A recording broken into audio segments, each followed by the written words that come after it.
بسم اللہ الرحمن الرحیم۔ انشاءاللہ آج ہم سورہ ال عمران کی جو ہے وہ 91 آیت انشاءاللہ سٹارٹ کریں گے۔ جیسے کہ ہم جو ہے وہ لاسٹ لیکچرز میں بھی جو لاسٹ ہم نے آیت پڑھی تھی وہ مکہ کے بارے میں تھی کہ اللہ تعالیٰ مکہ کے بارے میں ہمیں بتا رہے تھے کہ وہ سب سے برکت والا، اور اس کی ہسٹری بھی ہم نے پڑھی تھی۔ آج جو آیت ہے نا وہ وہی سے کنٹینیو ہے۔ میں نے آپ کو ایک بات بتانی تھی کہ لاسٹ لیکچر میں آپ کو بتا رہی تھی کہ حضرت ابراہیم علیہ السلام کے بعد ایک قبیلہ جرہم کے بارے میں نے آپ سے جو ہے وہ ڈسکس کیا تھا کہ مجھے اس کی روایت ٹھیک نہیں لگتی۔ میں نے اگین اس کی جو ہے وہ دیکھی تھی، تو وہ یہ تھا، ایسا ہوا تھا کہ حضرت جو بی بی ہاجرہ تھی نا، حضرت اسماعیل علیہ السلام کی، جب انہوں نے حضرت اسماعیل نے اپنی ایڑیاں رگڑی تو وہاں سے آب زمزم کا پانی نکلا، تو پھر وہاں پہ ایک قبیلہ آیا، تو وہ آہستہ آہستہ وہاں پہ انہوں نے حضرت ہاجرہ سے اجازت مانگی کہ ہمیں یہاں رہنے دیں، تو انہوں نے اجازت دی۔ پھر وہ آہستہ آہستہ بہت بڑا قبیلہ بن گیا۔ آفٹر دیٹ جب حضرت ابراہیم علیہ السلام نے وہ جو ہے خانہ کعبہ کی تعمیر کی، اس کے بعد جو ہے جب جو ہے خانہ کعبہ کی جو دیواریں تھیں وہ گری تھیں کسی وجہ سے، تو تب جو ہے وہ قبیلہ جرہم نے جو ہے اس کو دوبارہ تعمیر کیا تھا، اور قبیلہ جرہم کے بعد جو ہے وہ قوم عمالقہ آئی تھی، اور اس نے جو ہے وہ کیا تھا، اس کو دوبارہ تعمیر کیا تھا۔ پھر جو ہے نا وہ قریش کا میں نے آپ کو واقعہ سنایا تھا، تو آپ یہ جو ہے نا وہ کریکٹ کر لیجیے گا۔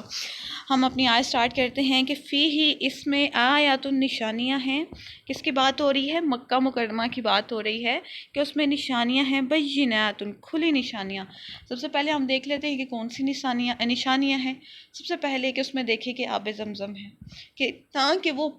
کہتے ہیں کہ اگر وہ پانی آب زمزم کا اتنی شفا والا ہے، اور یہ بھی کہ اتنی اس میں وہ ہلکا پانی کہ اگر آپ 40 دن تک کوئی انسان بغیر کچھ کھائے، کچھ بھی نہ کھائے، وہ جسٹ آب زمزم کا پانی پیے گا نا تو وہ زندہ رہ سکتا ہے، اس کو کچھ نہیں ہوگا، وہ آرام سے جو ہے نا اپنا گزر بسر کر سکتا ہے۔ اور ایک میں یہ بھی آتا ہے کہ کہ ہم جب پانی پیتے ہیں تو کتنا اکثر واش روم آتا ہے، تو ہم اکثر اس طرح بھی نہیں پانی پیتے کہ اچھا وہاں جانا ہے، ہم نے وہاں ہم باہر جا رہے ہیں، ہم پانی نہ پئیں، واش روم ہمیں آ گیا تو ہم کیا کریں گے، تو وہ بڑا مسئلہ ہوتا ہے۔ تو ہم اکثر ہوتا ہے کہ ایسے ہم کہیں باہر جائیں تو ہم پانی کم پیتے ہیں، لیکن آب زمزم کے بارے میں ایسا آتا ہے کہ وہ وہاں پہ جو لوگ جاتے ہیں وہ کہتے ہیں کہ ہم اتنا پانی پیتے ہیں، اتنا پانی پیتے ہیں جس کی کوئی حد نہیں، لیکن ہمیں واش روم نہیں آتا۔ اتنی برکتیں ہیں وہاں کی۔ اور دوسرا وہاں پہ جو ہے وہ کیا، اور دوسری نشانی کیا ہے کہ وہاں پہ جو ہے وہ پتھر ہے، حجر اسود ہے، جو کہ جنت کا پتھر ہے۔ سبحان اللہ، یہ بھی ایک نشانی ہے۔ اور کون سی نشانی ہے کہ مقام ابراہیم، مقام ابراہیم ہے۔ دیکھیں یہاں پہ اور بھی نشانیاں ہیں، لیکن اللہ تعالیٰ یہاں اسپیسیفکلی مقام ابراہیم کی بات کر رہے ہیں کہ مقام ابراہیم ہے، کہ اگر آپ عمرے پہ جائیں یا حج پہ جائیں تو آپ دیکھیں گے کہ ایک نا سونے کا کہتے ہیں کہ ایک ڈوم بنا ہوتا ہے، اور اس میں جو ہے وہ ایک پتھر ہوتا ہے جس میں حضرت ابراہیم علیہ السلام کے نشان ہوتے ہیں، کہ جیسے آج کل ہم نے کوئی بلڈنگ وغیرہ بنانی ہو تو ہم نے اوپر پتھر وغیرہ بھیجنے ہو تو کرینے یوز کی جاتی ہیں، لیکن تب جو ہے وہ حضرت ابراہیم علیہ السلام کی ایک معجزہ ہی تھا کہ یہ پتھر پہ پاؤں رکھتے تھے، آپ یہ پتھر اوپر چلا جاتا تھا تو آپ نے جو ہے وہ جہاں اینٹیں وغیرہ یا جو کچھ بھی لگانا ہوتا تھا آپ لگا لیتے تھے۔ اور سبحان اللہ، دیکھیں جب یہ آیت پڑھتے ہیں کہ ایک انسان کے خیال آنا چاہیے کہ دیکھو کہ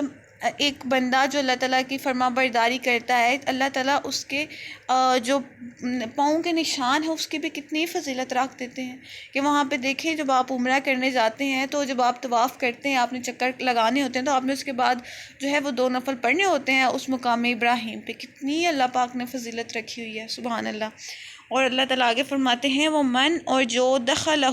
ہوا اس میں، کان ہو گیا آمنہ، امن میں، کہ جو بھی مکہ مکرمہ میں انٹر ہو گیا وہ امن میں ہے۔ کہتے ہیں کہ حدیث میں آتا ہے کہ حضرت عبداللہ بن عمر کہتے تھے کہ اگر میرے والد کا جو قاتل ہے، یعنی جو حضرت عمر رضی اللہ تعالیٰ عنہ کا قاتل ہے، اگر وہ بھی جو ہے وہ خانہ کعبہ میں مجھے نظر آ جاتا تو وہ بھی امان میں ہوتا، میں اس کو بھی کچھ نہ کہتا۔ اور اتنا بھی آتے کہ اگر خانہ کعبہ میں کوئی چونٹی بھی آ جائے نا تو ہم اس کو بھی کچھ نہیں کہہ سکتے، ہر چیز وہاں پہ امان میں، ہم کسی کو کچھ نہیں کہہ سکتے۔ وَلِلَّهِ، اور اللہ کے لیے ہے، عَلَى النَّاسِ، لوگوں پر، حج البیت، تاکہ وہ خانہ کعبہ کا حج کرے، من استطاع، جو قدرت رکھتا ہو، الیہ، اس کی طرف، سبیلا، راہ کی۔ اب یہاں پہ اللہ تعالیٰ کہہ رہے ہیں کہ یہ اللہ کا حق ہے لوگوں پر،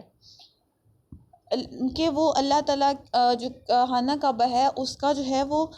حج کریں، خانہ کعبہ کا حج کریں، لیکن ساتھ اللہ نے فرمایا کہ جس کی قدرت رکھتا، مینس کہ جو لوگ اس چیز کی استطاعت رکھتے ہوں۔ اور اکثر ایسے ہوتا ہے نا کہ موسٹلی جو ہے وہ لوگ استطاعت رکھتے بھی ہوتے ہیں، لیکن وہ پھر بھی جو ہے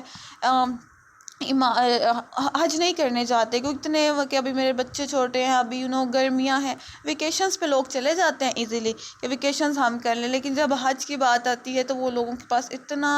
بہانے ہوتے ہیں کہ اچھا ابھی ہم یہ کام کر لیں، ابھی بہت ٹائم ہے، ابھی ہم بعد میں کر لیں گے۔ کیا پتہ اللہ نے کتنی مہلت دی ہے آپ کو، آپ کی زندگی ہے بھی کہ نہیں ہے۔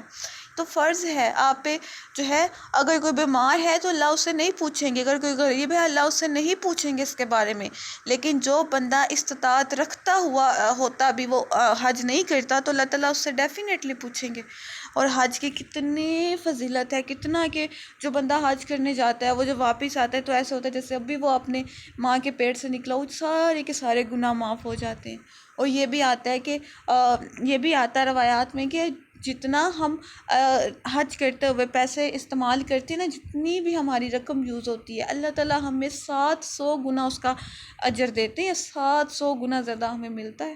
سبحان اللہ، اتنا عمل، اتنی نیکیاں، اتنا اجر ملتا ہے۔ جب قیامت کے دن ہمیں ملے گا، ہمارے ہوش، جنہوں نے حج کیا ہوگا ان کے ہوش اڑ جائیں گے کہ اتنی نیکیاں ہمیں مل گئی ہیں۔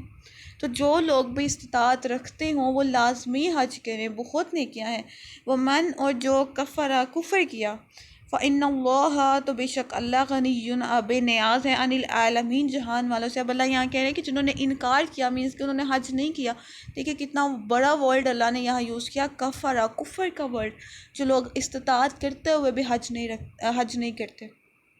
حضرت عمر کہتے تھے کہ جب ان کا زمانہ تھا تو آپ کہتے تھے کہ اپنے زمانے میں کہ میرا دل کرتا ہے کہ میں ان لوگوں کو جو ہے کچھ آدمی مقرر کروں، اور کچھ لوگوں کو جو ہے میں آدمی مقرر کر کے میں پورے علاقے میں چھان بین کرواؤں کہ کون لوگ استطاعت رکھتے ہوئے بھی حج نہیں کرتے، میں ان سے جزیہ لوں۔ اور جزیہ کن لوگوں سے لیا جاتا ہے؟ جو نان مسلمس ہوتے ہیں۔ آپ کہتے تھے کہ جو آج استطاعت کرتے ہوئے حج نہیں کرتا وہ نان مسلمس میں ہو جاتا ہے، وہ مسلم رہتا ہی نہیں ہے۔ حدیث میں بھی آتا ہے کہ جو بندہ حج کی استطاعت رکھتے ہوئے بھی حج نہیں کرتا، وہ یہودی مرے یا نصرانی، کوئی فرق نہیں پڑتا، وہ مسلمان ہی نہیں رہتا۔ تو غور کریں آپ، اگر کوئی بھی استطاعت آج کل تو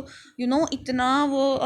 پیکیج اتنا زیادہ پیسوں کا ہو گیا، بہت کم آئی تھنک لوگ جو ہے نا وہ استطاعت رکھتے ہیں، لیکن جو رکھتے ہیں ان کو چاہیے کہ وہ لازمی حج کریں۔ آگے اللہ تعالیٰ فرماتے ہیں، قل، کہہ دیں، یا اہل الکتابی، اے اہل کتاب، لما، کیوں، تکفرون، تم انکار کرتے ہو، بآیات اللہ، اللہ کی آیات کا، واللہ، اور اللہ، شہید، گواہ ہے، اللہ ما تعملون، جو تم کرتے ہو۔ دیکھیں اگر ہم اس بات پہ غور کر لینا کہ واللہ شہید علی ما تعملون، کہ اللہ گواہ ہے جو تم کرتے ہو، مینس کہ ہم جو کچھ بھی کرتے ہیں اللہ ہمیں دیکھ رہا ہے، تو ہماری زندگیاں ہی سنور جائیں۔ اور کہ اگر ہم کہیں بیٹھے اور ہمیں پتہ لگے کوئی ہمیں دیکھ رہا ہے، ہم تو بڑے کانشیس ہو جاتے ہیں، بڑے سیدھے ہو کے بیٹھ جاتے ہیں کہ کوئی ہمیں دیکھ رہا ہے۔ یہاں پہ کہیں کیمرہ لگا ہو تو ہم بڑے صحیح حرکتیں کرتے ہیں کہ کوئی غلط حرکت نہیں ہم نے کرنی، کیمرہ لگا ہوا ہے، کوئی دیکھ لے گا تو کیا کرے گا۔ اللہ تعالیٰ تو کہتے ہیں وہ 24 گھنٹے ہمیں دیکھتے ہیں۔ جب ہمارے دل میں یہ بات پکی ہو جائے گی نا تو ہم لوگ گناہ کرنے سے ڈریں گے، ہم کوئی بھی گناہ کرتے ہوئے ضرور سوچیں گے کہ اللہ ہمیں دیکھ رہا ہے، ہم نے یہ گناہ نہیں کرنا۔ جب ہمارے دل میں یہ ڈر پیدا ہوگا کہ اللہ از واچنگ، اللہ ہمیں دیکھ رہا ہے، تو یہ لازمی اپنے دل میں، بلکہ ایسا کریں کہ اپنے گھر میں کہیں نہ کہیں جو ہے نا وہ چیزوں پہ لکھ لیں کہ اللہ از واچنگ، اللہ ہمیں دیکھ رہا ہے، کہ ہمیں یاد رہے کہ اللہ ہمیں دیکھ رہا ہے، ہم نے گناہ نہیں کرنے، ہم نے کوئی ایسی حرکت نہیں کرنی جس پر ہم شرمندہ ہوں۔ آگے اللہ تعالیٰ فرماتے ہیں، قل، کہہ دیں، یا اہل الکتابی، اے اہل کتاب، لما تصدون، کیوں روکتے ہو تم، عن سبیل اللہ، اللہ کے رستے سے، من، جو آمن، ایمان لائے۔ اب دیکھیں وہ کیسے روکتے تھے اللہ تعالیٰ کے راستے سے، کہ جیسے وہ میں آپ کو اس دن بھی ہم لاسٹ لیکچرز میں پڑھ رہے تھے کہ وہ لوگ ایسے اتنے وہ لوگ مکر کرتے تھے، کہتے تھے کہ کچھ لوگ جاؤ صبح کے ٹائم اور جو ہے وہ کہ اسلام قبول کر لو۔ اہل علم تھے، اہل علم آپ کو پتہ ہے نا کون سے ہیں، اہل یہودی اور اہل نصرانی جو عیسائی ہیں، یہ اہل علم تھے، لوگ بہت عزت کیا کرتے تھے ان کی، اور یہ لوگوں نے ایسا مکر کیا کہ چلو تم صبح کے ٹائم جو ہے وہ کر لو۔ اسلام قبول کر لو اور ایک دو دن بعد جو ہے وہ تم منکر ہو جانا یا شام کو ہی مرتد ہو جانا کہ نہیں نہیں اس میں تو کوئی خیر ہی نہیں ہے، تو پھر اس سے جو لوگ جو ہے وہ اسلام میں نیو داخل ہوں گے وہ کہیں گے یہ اتنے بڑے عالم ہیں، ان کے پاس کتاب ہے، یہ لوگ اس میں کوئی خیر نہیں سمجھ رہے، تو ہمارے لیے بھی یہ بہتر نہیں ہوگا۔ ضرور ان کے درمیان میں جو ہے ذہنوں میں یہ چیزیں آئیں گی۔ تو اللہ تعالیٰ کہتے ہیں کہ تبغونہا، تم ڈھونڈتے ہو اس میں عوجن کجی، کہ تم کوئی رستے ڈھونڈتے ہو کہ کسی طریقے سے مسلمانوں کو جو ہے وہ ان کے رستے سے روکا جائے، کسی طریقے سے مسلمانوں کو جو ہے اسلام میں داخل ہونے سے روکا جائے، ان کو گناہوں کی طرف لے کر آئیں۔ وَأَنْتُمْ، اور تم شہداء، گواہ ہو، اور تم یہ جانتے ہو کہ تم غلط کر رہے ہو۔ کہ وہ جو وفد نجران میں تھے ان میں دو بھائی بھی تھے آپس میں، ایک جو تھا وہ اپنی کتاب میں کوئی بہت بڑا عالم تھا اور ایک جو تھا وہ حکومت میں کوئی بڑے عہدے پر تھا۔ تو ان میں سے جو ہے وہ ایک جو عہدے پہ تھا وہ کہنے لگا کہ اگر یہ سچے راستے پہ ہیں تو ہم اسلام قبول کیوں نہیں کر لیتے؟ تو وہ لوگ جو ان کا عیسائی تھا، جو اس کا دوسرا بھائی تھا، جس کو کتاب پر جو کتاب کا نالج جانتا تھا، وہ کہنے لگا کہ اگر ہم ان پر ایمان لے آئیں گے تو مجھے اپنے جو ہمیں اتنی فضیلت ہے اس سے اترنا پڑے گا، مجھے جو ہے اتنی کتاب جو ہم اتنے مرتبے لوگ ہماری اتنی عزت کرتے ہیں وہ ساری ختم ہو جائے گی، اور تمہیں بھی جو ہے وہ اپنی جو تمہیں حکومت نے ایک عہدہ دیا ہوا ہے تمہیں وہ اتار دیں گے اگر تم مومن ہو جاؤ گے۔ تو وہ کہنے لگا ٹھیک ہے، اگر ہمیں اپنے عہدوں سے اتار دیا جائے گا تو ہم لوگ جو ہے اسلام قبول نہیں کرتے۔ اتنا ایون وہ اپنے عہدوں کو بچانے کے لیے اپنی جو ہے وہ لوگ ہماری واہ واہ کریں، لوگ جو ہے وہ ہماری ہی بس عزت کریں، وہ لوگوں کو اسلام کے راستے سے روکتے تھے۔ وَمَا اللَّهُ، اور نہیں اللہ، بِغَافِلٍ، بے خبر، اما اس سے جو تعملون تم کرتے ہو۔ آگے اللہ فرماتے ہیں یا ایھا الذین آمنوا، اے ایمان والا۔ اب دیکھیں یہاں پہ ہمیں پکار ہے، اب یہاں پہ بالکل آپ نے اٹینٹیو ہو جانا ہے کہ اللہ تعالیٰ اب یہاں ہمیں کوئی اسپیشل چیز کہنے لگیں، کوئی اسپیشل ہمیں بات کہنے لگے ہیں کہ اگر تطیعوا، تم کہاں مانو گے، فریقاً، ایک گروہ کی، من الذین، ان لوگوں میں سے جنہیں اوتوا الکتاب، جنہیں کتاب دی گئی۔ کون ہے جنہیں کتاب دی گئی؟ یہودی، نصرانی۔ وَيَرُدُّوكُمْ، تمہیں وہ پھیر دیں گے، بعد ایمانکم، تمہارے ایمان کے بعد، کافرین، حالت کفر۔ یہاں دیکھیں اللہ کتنی بڑی بات کہہ رہے ہیں کہ اگر تم اہل کتاب کی جو ہے وہ بات مانو گے تو وہ کہ وہ اکثر کوشش کرتے تھے کسی طرح وہ ہماری باتوں میں آ جائیں اور وہ مومن سے پھر دوبارہ ہماری جو ہے نا وہ ہماری ہی دین مذہب پر آ جائیں۔ تو اللہ تعالیٰ ان کو پہلے ہی وارننگ دے رہے ہیں کہ اگر تم ان کی باتوں پر عمل کرو گے، اگر تم ان کے کہوں پر چلو گے، اگر تم ان کا کلچر اڈاپٹ کرو گے تو تمہیں وہ جو ہے ایمان کی حالت سے کافر کی حالت میں کر دیں گے۔ اگر یہ ایگزامپل اگر ہم آج اپنے لیے لیں کہ اللہ تعالیٰ نے کہ ہر آیت ہمارے لیے ہے، اللہ تعالیٰ نے ہر آیت میں ہمارے لیے جو ہے وہ سبق رکھا ہے، تو اس آیت میں ہمارے لیے کیا سبق ہے؟ اللہ تعالیٰ ہمیں جو ہے وہ آج کل کے جو یہود و نصرانی ہیں، جو آج کل کے نان مسلمس ہیں، وہ ہمیں کتنا جو ہے وہ کوشش کر رہے ہیں کہ مسلمس کیسے اپنی جو ہے وہ اسلام سے کافر کی طرف آ جائیں، کفر کی حالت میں چلے جائیں۔ آج کل تو ایسا ہے کہ اگر وہ لوگ ہمیں بلائیں نہ بھی تو ہم مسلمان جو ہے وہ خود ان کی طرف جا رہے ہیں، سر سے لے کے پاؤں تک ہم نے ان کا کلچر اڈاپٹ کر لیا ہوا ہے۔ کبھی دیکھیں آج کل کے مسلمانوں کو دیکھ کے لگتا ہے کہ وہ مسلمس ہیں، کمپلیٹ انہوں نے ان کے ویسٹرن ڈریسز ہوتے ہیں، مکمل پینٹ شرٹ لڑکیاں آج کل پہنتی ہیں جو کہ ان کی ڈریسز ہیں، جن اللہ تعالیٰ نے ہمیں پہلے ہی وارن کیا ہے کہ ہم نے ان کے طریقہ کار پہ نہیں چلنا، ہم نے اس طریقے پہ چلنا ہے جو اللہ ہمیں جو ہے وہ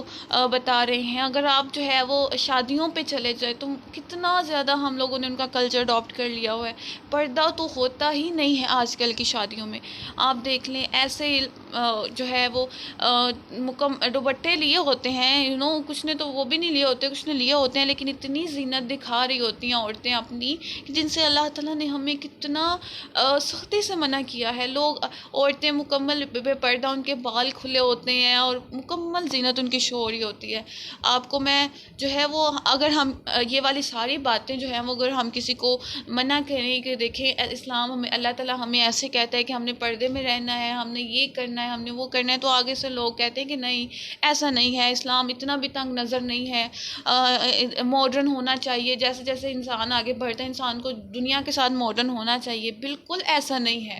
بالکل بھی. آج کل جو ماڈرن ہوتا ہے نا انسان, اسی کو جو ہے وہ سمجھتے کہ یہی پڑھا لکھا ہے, اور جتنا کوئی پردے میں ہوگا اس کو سمجھیں گے کہ یہ تو پڑھا ہی لکھا نہیں, لگتا ہے کوئی جاہل سا ہے, اس کو کوئی اتنا علم نہیں ہے, حالانکہ علم والا وہی انسان ہے. ہم اللہ تعالیٰ کی تعلیمات کو بھول چکے ہیں. میں آپ کو کہتی ہوں کہ آپ سورہ نور پڑھ کے دیکھیں. سورہ نور جو ہے وہ 18ویں سپارے میں ہے. میں آپ کو اس کی ایک آیت سناتی ہوں, آیت نمبر ہے 31. اس لیکچر کے بعد آپ نے یہ آیت خود جا کے پڑھنی ہے, یہ نہیں کہ میں کہہ رہی ہوں, اکثر ہوتا ہے خواتین بات کرنے لگ جاتی ہیں.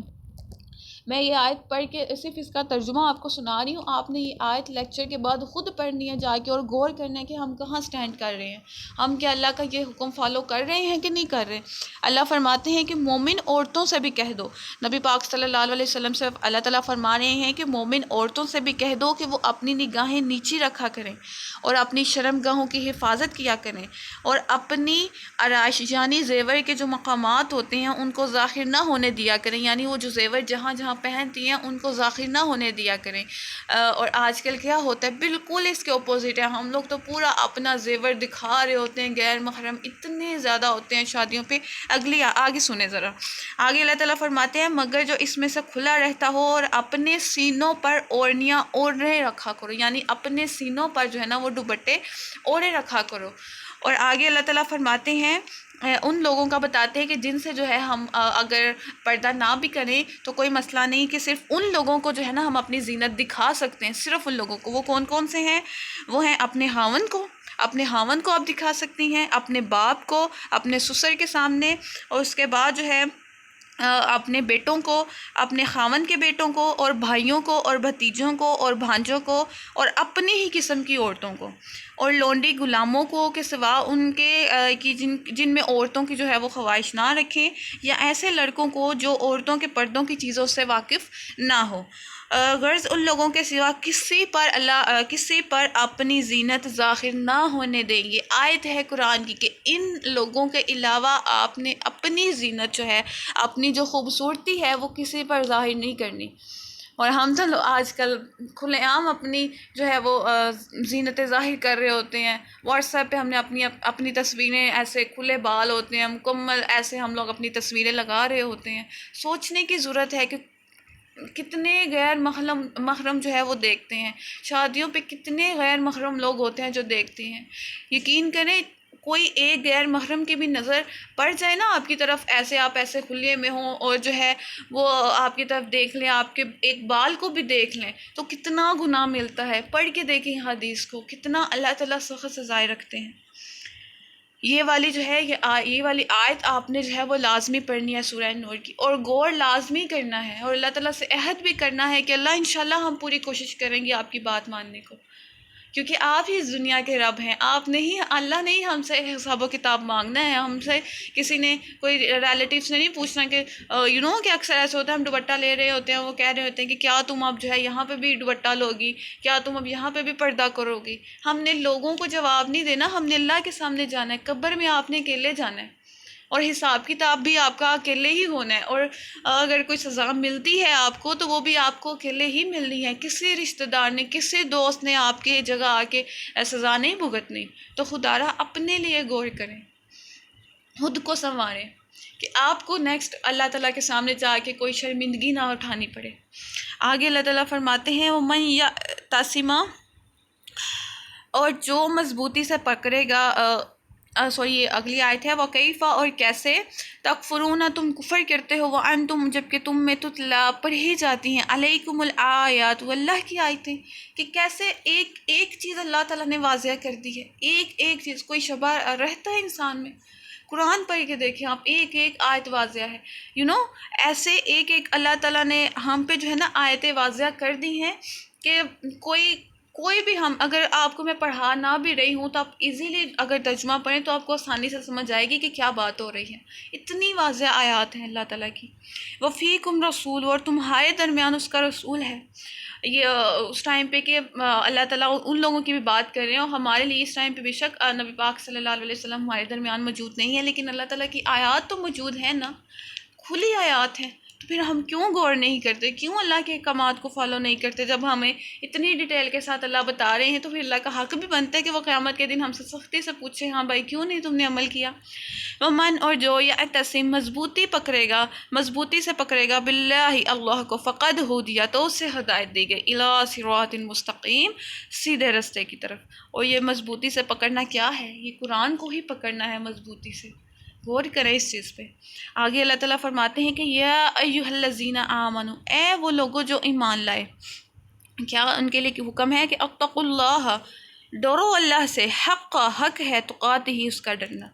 کہ ڈرو اللہ سے جس کہ حق ہے اس کا ڈرنا۔ جب یہ آیت نازل ہوئی تو صحابہ کرام ڈر گئے، اور نبی پاک صلی اللہ علیہ وسلم کی خدمت میں حاضر ہوئے کہ ہم تو حق ہی نہیں ادا کر سکتے اتنا کہ اللہ تعالیٰ سے ڈرنے کا، ہم کیا کریں گے؟ اللہ تعالیٰ ہم سے کیا زیادہ سخت ہم سے پوچھ گچھ ہوگی؟ تو وہ بہت ڈر گئے تھے صحابہ کرام۔ تو پھر ایک اور اللہ تعالیٰ نے آیت نازل کی کہ اللہ تعالیٰ ہر انسان کی استطاعت کے مطابق ہی اس سے پوچھیں گے، کہ حق ہے اللہ کا اس سے ڈرنا، لوگوں کا اس سے ڈرنا، اس کی بات ماننا، اس کے احکامات کو ماننا۔ ہر جو آیت، اور آپ کو پتہ ہے یہ والی جو آیت ہے، یہ جو ہے یہ آیت جب خطبہ نکاح ہو رہا ہو تب بھی یہ آیت پڑھی جاتی ہے کہ کہ ایک نیا جوڑا شادی شدہ شادی کر رہا ہوتا ہے تو اس کو ایک بتایا جائے کہ دیکھو اللہ سے ڈرنا ہے ہر معاملے میں، بیوی ہے تو وہ بھی اپنے حقوق ادا کرتے ہوئے اللہ سے ڈرے، مینس کہ کوئی ایسا نہ کر دے کہ جس سے اللہ تعالیٰ کی کوئی نافرمانی ہو۔ لڑکے کو بھی ڈرنا چاہیے، وہ نئی زندگی شروع کر رہے ہیں، وہ اللہ کے احکامات کے اکارڈنگ اپنی لائف سٹارٹ کریں۔ تو پھر آگے اللہ فرماتے ہیں وَلَا تَمُوتُنَّ، تم ہرگز نہ مرنا، اِلَّا مگر وَأَنْتُمْ، اور تم ہو مسلمون، مسلمان۔ دیکھیں ایک ایک آیت اللہ ہمیں کیسے واضح، تو ہر چیز واضح کہی۔ ایسے ہی ہے نا، ہم نے کسی رستے جانا ہے، ہم نے کسی ڈیسٹینیشن پہ جانا ہے، فار ایگزامپل لاہور جانا ہے، ہمیں اس کا رستہ معلوم نہیں ہے، تو رستے میں جگہ جگہ بورڈ لگے ہوتے ہیں کہ دیکھیں اس رستے میں آپ جائیں تو یہ اس طرف یہ جگہ آئے گی، اس طرف جائیں گے تو یہ جگہ آئے گی۔ یہی ہر آیت ہے کہ ہر ایک سائن ہے، ہر ایک بورڈ ہے، ایک ایک آیت کہ اللہ تعالیٰ ہمیں جنت کے رستے کی طرف لے کے جا رہے ہیں۔ ایک ایک آیت جو ہے وہ جنت کے رستے کی طرف ہمیں لے کر جا رہی ہے، جب ایٹ دی اینڈ ہوگا تو وہ ہمیں جو ہے وہ جنت میں لے جائے گی۔ ہم نے بس اس کو فالو کرنا ہے، اس کو عمل کرنا ہے اس پر انشاءاللہ۔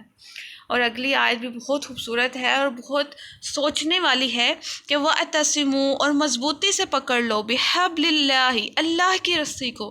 جمیعاً سب، وَلَا تَفَرَّقُوا، اور ہرگز تفرقے میں نہ پڑنا، وَاذْكُرُوا، اور یاد کرو، نعمت اللہ، اللہ کی نعمت، علیکم، تم پر۔ اب دیکھیں یہاں پہ اگر ہم اس آیت پر غور کریں، اگر ہم آج کی اگزامپل لیں، فار ایگزامپل جو ہے آج کل مسلمانوں کی وحدانیت کمپلیٹلی میں کہتی ہوں ختم ہو چکی ہے۔ ہم دیکھیں جس کو بھی پوچھیں وہ فرقہ فرقہ فرقہ کر رہا ہے، ایک دوسرے کو کافر ہے کافر ہے، یہی بات جس کو ہم کہتے ہوئے سنیں وہ کہتا ہے دوسرے کافر ہیں، دوسرے کافر ہیں، یہ کافر ہے وہ کافر ہے۔ صرف ایک جو ہے وہ نان مسلمس ہیں جو کافر ہیں، وہی ہمیں مسلمان کہتے ہیں، ورنہ ہم تو ایک دوسرے کو جو ہے وہ کافر کافر ہی کہہ رہے ہوتے ہیں۔ کن مسائل پر؟ چھوٹی چھوٹی باتوں پہ، چھوٹے چھوٹے مسائل ہیں، رفع یدین کرنا ہے کہ نہیں کرنا، آمین اونچی آواز سے کہنی ہے کہ نہیں کہنی، الحمدللہ امام کے پیچھے پڑھنا ہے کہ نہیں پڑھنا، چھوٹے چھوٹے یہ فقہ کے مسائل ہیں۔ ہم نے ان کے پیچھے اپنے الگ الگ فرقات بنا لیے ہوئے ہیں۔ اب میں نے آپ پہلے بھی ایک آیت آئی تھی، ابھی بھی آئی ہے اور آگے بھی انشاءاللہ آئے گی، اللہ بار بار اللہ تعالیٰ نے کہا ہے کہ فرقے میں مت پڑھنا، اور ہم وہی سب کر رہے ہیں۔ اتنے زیادہ فرقات ہو چکے ہیں، اتنے زیادہ فرقات ہو چکے ہیں کہ صحیح بات کی سمجھ ہی نہیں آتی۔ اور یہ بہت ڈر والی بات ہے کہ شیطان کا یہ سب سے بڑا حملہ ہے ہم مسلمانوں پہ، کہ اس نے ہمیں فرقات میں ڈال دیا ہے۔ اگر ہم ان فرقات سے ہٹ کے ایک جو ہے وہ جھنڈے کے تلے اکٹھے ہوں نا، تو مسلمان اتنی طاقتور قوم ہو جائے کہ کوئی بھی اس کو ہرا نہ سکے گی۔ لیکن ہم لوگ تو جو ہیں وہ اتنے آج کل اتنا ہوتا ہے کہ مسجد پہ بھی اسپیشل لکھا ہوتا ہے کہ فلانے مسلک کی مسجد ہے، اور وہاں پہ اتنا میں نے دیکھا ہے، خود دیکھا ہے کہ اگر کسی مسجد میں لکھا ہوا ہے نا کہ اہل سنت کی مسجد ہے، وہاں پہ کوئی اور فرقے کے لوگ نہیں جائیں گے، اہل حدیث کے لوگ نہیں جائیں گے، اہل تشیع کی، ہمارے مسلک کی تو مسجد ہی نہیں ہے، حالانکہ مسجد تو اللہ کا گھر ہے نا، وہاں تو خدا را یہ فرقہ بازی نہ کریں۔ اور یہ بھی نہیں لکھنا چاہیے، میں کہتی ہوں کہ یہ مسجدوں کے باہر جو لکھ دیا جاتا ہے کہ فلانی، یہ بھی نہیں لکھا جانا چاہیے، اس سے بھی یہ افیکٹ پڑتا ہے کہ صرف اسی مسئلے کے لوگ اس میں جاتے ہیں۔ ہمیں خود غور کرنے کی ضرورت ہے کہ ہم کیا کر رہے ہیں، ہم کتنا اللہ کو ناراض کر رہے ہیں۔ آج کل تعارف ہی دیکھ لیں آپ، ہم اگر کوئی تعارف آپ سے پوچھے، آپ کہتے ہیں کہ ہم مسلمان، نہیں نہیں مسلمان تو سب بھی ہوتے ہیں، آپ ہو کیا، کون سے فرقے میں ہو؟ فرقہ سب سے پہلے پوچھا جاتا ہے، اور تعارف میں بھی یہی کہا جاتا ہے کہ میں سنی ہوں، میں شیعہ ہوں، میں اہل حدیث سے ہوں۔ خدا را غور کریں، ہم مسلمان ہیں، ہمیں ان فرقات سے الگ ہونے کی ضرورت ہے، ہمیں ایک بننے کی ضرورت ہے۔ بار بار قرآن بھی یہی کہتا ہے، اللہ بھی ہمیں یہی کہتے ہیں کہ کبھی بھی فرقات میں مت پڑنا، تو ہمیں بھی جو ہے وہ فرقات میں کبھی نہیں پڑھنا چاہیے۔ کچھ فقہ کے مسائل ہوتے ہیں وہ بڑوں پہ چھوڑ دیں، آپ اسلام کو فالو کریں، آپ قرآن کو پڑھیں، جو اللہ تعالیٰ نے احکام دیے ہوئے ان کو فالو کریں، مت پڑھیں ان سب چیزوں میں، مت پڑھیں فرقہ والی چیزوں میں، اوائڈ کریں۔ اگر کوئی بات چھیڑتا بھی ہے تو آپ اٹھ جائیں وہاں سے، مت بات کریں، نہ بحث کریں۔ آپ کا اپنا ایمان جو ہے، جب بحث آپ کسی چیز پہ کرتی ہیں نا تو آپ کا اپنا ایمان ضائع ہوتا ہے۔ نہ بحث کریں، نہ ان چیزوں، جتنی بھی فرقات والی چیزیں ہیں، نہ ہی ان چیزوں میں انوالو ہوں، بس اللہ تعالیٰ نے جو حکم دیا ان کو فالو کریں۔ اور آگے اللہ تعالیٰ فرماتے ہیں، اس کن تم، جب تم تھے اعداء دشمن، فالف، تو الفت ڈالی اللہ تعالیٰ نے۔ اب اس کا میں جو ہے نا آپ کو تھوڑا سا ہسٹری بتاتی ہوں کہ ہوا کیا تھا۔ جو مدینہ میں قبیلے تھے، اوس اور خزرج، ان میں یہ اتنی زیادہ لڑتے تھے، اتنے کہ 1 صدی تک، یہ لوگ کہتے ہیں کہ 120 سال تک یہ لڑتے ہی رہے تھے، اور یہ لوگ لڑتے رہتے تھے۔ اور یہودی جو اس ٹائم پہ تھے، جو تھے، وہ کیا کام کرتے تھے، وہ ہتھیار بناتے تھے، اور جب یہ دونوں آپس میں لڑتے تھے ڈیفینیٹلی ہتھیار تو یوز ہوں گے، تو وہ ان کا کام اتنا، ان سے جو ہے یہ ہتھیار خریدتے تھے، اور ان کا کام اتنا زیادہ چلتا تھا کہ جس کی کوئی حد نہیں، اور وہ خوشی سے، وہ ہمیشہ یہی چاہتے تھے کہ یہ لوگ ہمیشہ لڑتے رہے، ہمارا کاروبار چمکتا رہے۔ اور دوسرا پوائنٹ وہ یہ کہ وہ مسلمانوں سے حسد بھی کرتے تھے کہ کسی طریقے سے جو ہے وہ مسلمس جو ہے نا وہ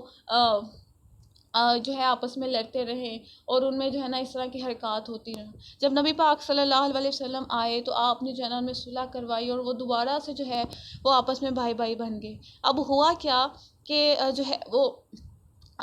یہودی جو ہے نا انہوں نے یہ پلان کیا کہ اب تو یہ مسلمان جو ہے نا آپس میں بھائی بھائی بن گئے، ان میں کیسے ہم لڑائی کروائیں۔ تو انہوں نے سوچا، انہوں نے کچھ 1-2 آدمی جو ہے نا وہ اپنے تیار کیے کہ تم لوگ جاؤ گے ان کی محفل میں، اور جا کے جو ہے نا وہ پرانی قصے ان کے چھیڑ کے بیٹھو گے کہ دوسرے قبیلے نے تمہارے باپ دادا کو یہ ایسے مارا تھا، انہوں نے یہ ایسے کیا تھا، اور اسی طریقے سے تم دوسرے قبیلے میں جا کے بھی باتیں کرو گے، یہ آپس میں جو ہے نا وہ جب باپ دادا کی بات ہوگی، یہ ڈیفینیٹلی جب کسی کے پیرنٹس کی بات ہوتی ہے وہ غصے میں تو آ جاتا ہے، تو وہ پھر آپس میں دوبارہ سے جو ہے نا وہ لڑنا شروع ہو جائیں گے۔ تو جو ہے ایسا ہی ہوا، انہوں نے وہ جو ہے مسلمانوں کے درمیان گئے، پہلے انصار کے درمیان گئے، پھر وہ مہاجرین کے درمیان، اوس و ہجرت سے ایک ایک قبیلہ کر کے نا،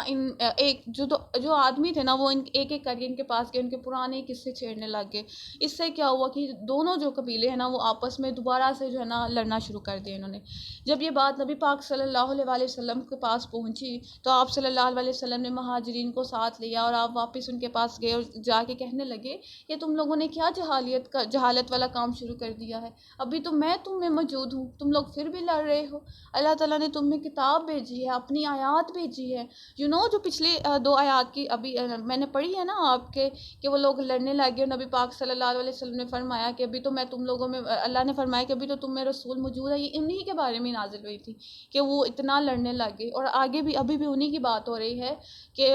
تم میں رسول اللہ موجود ہیں، اللہ کی آیات موجود ہیں، تم لوگ پھر بھی لڑ رہے ہو۔ تو اللہ تعالیٰ ان کو جو ہے نا فرقات میں کہ آپس میں نہ لڑو، اور ہم اوس و خزرج کو اللہ تعالیٰ کہہ رہے ہیں کہ اپنے فرقات میں نہ پڑو، نہ لڑو، اور جو ہے یاد کرو کہ جب تم آپس میں کیا تھے، دشمن تھے، فَأَلَّفَا، تو الفت ڈال دی، بین قلوبکم، تمہارے دلوں میں، فَأَصْبَحْتُمْ، تو تم ہو گئے، بِنِعْمَتِهِ، اس کی فضل سے، اخواناً، بھائی۔ کیسے بھائی ہو گئے کہ نبی پاک صلی اللہ علیہ وسلم تشریف لائے، اور آپ صلی اللہ علیہ وسلم کی تبلیغ سے جو ہے وہ آپس میں بھائی بھائی ہو گئے۔ وَكُنْتُمْ، اور تم تھے، عَلَىٰ شَفَا، کنارے پر، حُفْرَةٍ، گھرے، مِنَ النَّارِ، آگ کے، فَأَنْقَذَكُم مِّنْهَا، تو تمہیں بچا لیا اس سے، یعنی تم اپنے فرقات کی وجہ سے، اپنی لڑائیوں کی وجہ سے آگ کے کنارے پہ کھڑے تھے، تو تمہیں نبی پاک صلی اللہ علیہ وسلم نے بچا لی، اللہ تعالیٰ نے اپنی رحمت سے بچا لیا۔ غور کریں، اگر ہم نے اپنے فرقات ختم نہیں کیے، اگر ہم ان فرقہ بازی سے نہیں نکلے، تو ہم بھی جو ہے وہ آگ کے کنارے پہ ہی کھڑے ہیں۔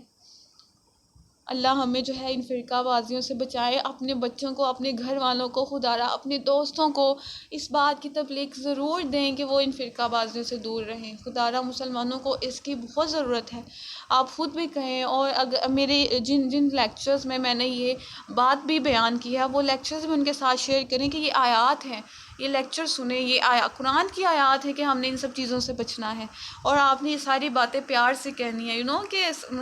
اللہ تعالیٰ کہتے ہیں کہ کوئی بھی تبلیغ کرنی ہے، آپ نے کچھ بھی کہنا ہے تو پیار اور نرمی سے کہنا ہے، تاکہ وہ بات اگلے کے دل میں گھر کر جائے۔ کذالک، اسی طرح، یبین اللہ، بیان کرتا ہے اللہ لکم، تمہارے لیے، آیاتی، اپنی آیات، لعلکم، تاکہ تم تہتدون، ہدایت پاؤ۔ ایک ایک چیز واضح ہے، اللہ تعالیٰ ایک ایک چیز میں ہمیں کھلے طریقے سے بیان کر رہے ہیں، پھر بھی اگر ہم ہدایت نہ لیں تو یہ ہماری بدقسمتی ہے، ہمارا جو ہے وہ نقصان ہے۔